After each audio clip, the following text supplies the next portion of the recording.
बता दें कि सीएम योगी की रिहाइशगाह के बाहर खुदकुशी करने की कोशिश का मामला तूल पकड़ता जा रहा है और इस मामले में नया मोड़ तब आ गया जब गैंगरेप मुतासरा लड़की के वालिद की मौत हो गई, जिसके बाद इंसाफ की मांग लगातार तेज होती जा रही है। अहले खाना लगातार गिरफ्तारी की मांग कर रहे हैं एमएलए की।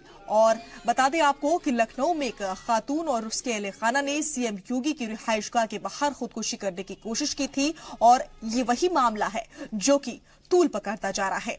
अहले खाना का इल्जाम है कि इंसाफ का मुतालबा करने वाले को ही जेल में डाल दिया गया।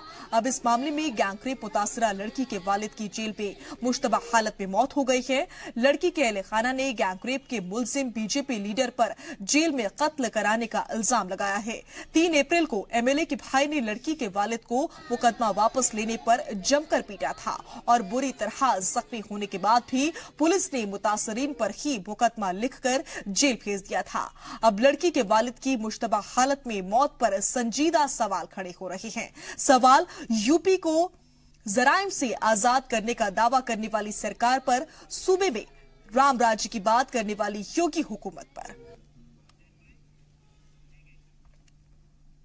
इधर उन्नाव में गैंगरेप मुतासरा की वालिद की मौत के मामले में सूबे के डीजीपी ओपी सिंह ने कहा है कि मामले की जांच के लिए लखनऊ से खुसूसी टीम को मौके पर भेजा गया है। डीजीपी ने साफ किया है कि जांच रिपोर्ट की बुनियाद पर किसी भी कसूरवार को बख्शा नहीं जाएगा। हमने वहां पे लखनऊ में एक टीम गठित कर दिया है, वो टीम उसकी जांच कर रही है।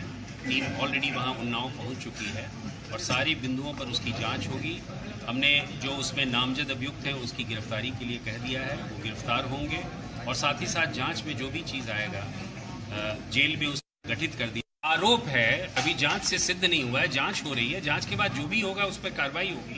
विधायक पे गिरफ्तारी होगी। जांच के बाद जो भी होगा उस पर कार्रवाई होगी।